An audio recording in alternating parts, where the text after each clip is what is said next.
Welcome to astrologymission.com। आज हम बात करेंगे भाव और भावना के ऊपर कि भाव कहाँ उत्पन्न होता है, भाव क्या होता है। तो कहा गया है रामचरितमानस में कि जाकी रही भावना जैसी, प्रभु मूरत देखी तिन तैसी। मतलब भाव के अनुसार ही संसार हमको दिखाई देता है। तो भाव क्या है? तो भाव कहते हैं अंतःकरण की एक वृत्ति है। तो अंतःकरण क्या है? तो कहते हैं मन बुद्धि चित्त अहंकार, ये अंतःकरण है। मन बुद्धि चित्त अहंकार ये अंतःकरण है। तो इन अंतःकरण में जो मन है, उस मन में ही भाव उत्पन्न होता है। कहा गया है कि भाव वस्तु मनसो धर्मा, कि भाव जो है मन का धर्म है। एक और अन्य युक्ति बोलती है मनुष्य उत्पद्यते भावो मनस्य ही प्रलीयते, अर्थात भाव मन में उत्पन्न होता है और मन में ही डिजॉल्व हो जाता है, समाप्त हो जाता है, मन में ही वो बैठ जाता है।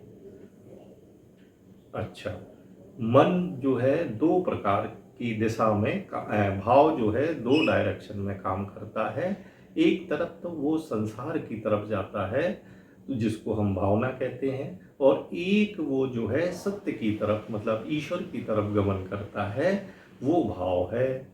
कहा गया है स्ट्रॉन्ग थॉट टर्न टू भाव, की मजबूत विचार भाव की तरफ जाता है, सत्य की तरफ जाता है। अभी अपन ने कहा तो स्ट्रॉन्ग थॉट माने जहाँ श्रद्धा है, जहाँ संशय की भावना है, वो ईश्वर है। तो भाव ईश्वर की तरफ जाता है, भाव ईश्वर को पसंद है ना। और संसार की तरफ जाने वाला मन को बोलते हैं भावना, जो तीन प्रकार की होती है। पहली है सात्विकी भावना, मतलब ईश्वर विषयक भावना, ईश्वर की तरफ जाने का जो विचार मन में उठा, वो सात्विक भावना है। दूसरी राजसिक भावना, जो संसारी विषयों के लिए जब हमारा भाव उठा तो वो राजसी भावना। तीसरी है तामसी भावना, जब अज्ञान से भरी हुई और हिंसात्मक भावना को बोलते हैं हम तामसी भावना, क्योंकि ये संसार जो है भगवान में है।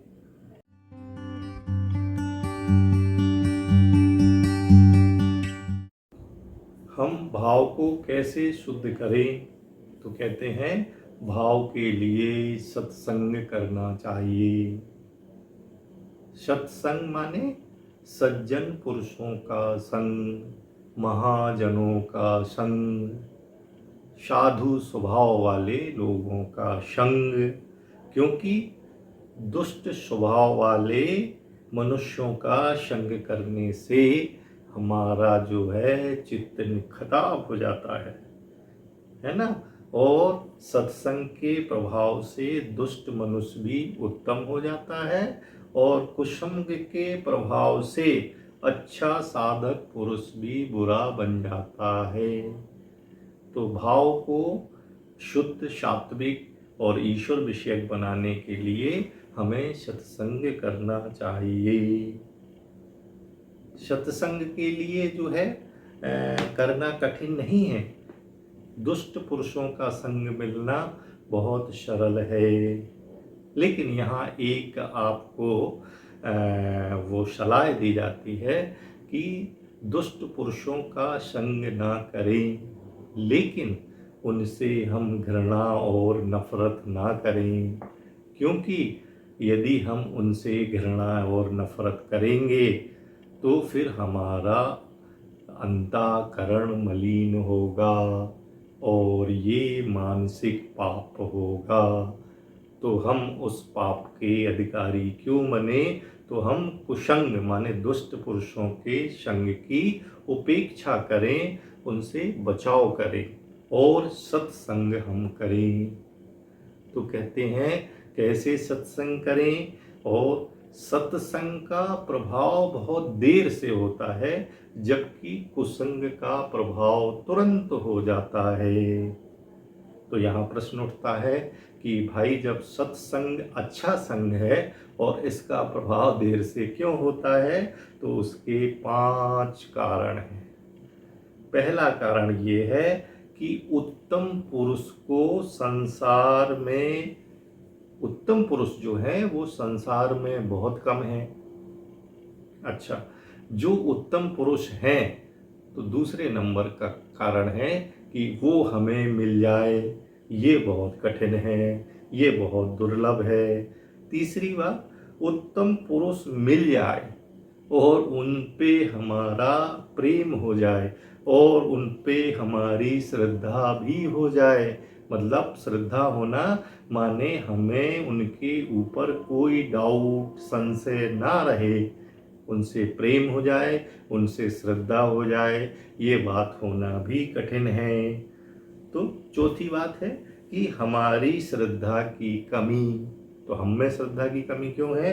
क्योंकि हमारा हृदय की मलिनता और हमारे साधनों में कठिनाई, ये भी एक कारण है कि अच्छे संग का प्रभाव देर से होता है। और सबसे बड़ा कारण इस कलयुग में है आलस्य और अकर्मण्यता। क्योंकि स्वभाव से मनुष्य जो है वो आलसी है, अकर्मण्य है। तो स्वभाव के प्रतिकूल होने से भी अच्छे संग का प्रभाव देर से होता है। इसके विपरीत बुरे संग का प्रभाव तुरंत होता है। ये कैसे होता है बोले? ये कहता है कि बुरे पुरुषों का मिलना बहुत सरल है। हर जगह बुरे पुरुष भरे हुए हैं, तो कहते हैं साधन सुगम है, बुरे पुरुषों का मिलना सुगम है। दूसरी चीज है, बुरी चीजों में सुख की प्रतीति होती है, बुरी चीजों में हमें सुख अनुभव होता है। तीसरा कारण है कि मन, इंद्रिय और स्वभाव के अनुकूल है बुरा संग, इसलिए बुरे संग का प्रभाव तुरंत होता है और अच्छे संग का प्रभाव देर से होता है ना। तो उत्तम कर्म और उत्तम भावना से हम अंतःकरण को पवित्र करें, है ना, उससे हमको परमात्मा की प्राप्ति होती है। इसलिए सदा सत्संग, सत्पुरुषों का हमको संग करना चाहिए। ये संसार भावना में है, किंतु मनुष्य को भ्रम से अपनी अपनी भावना के अनुसार नाना रूपों में दिखता है।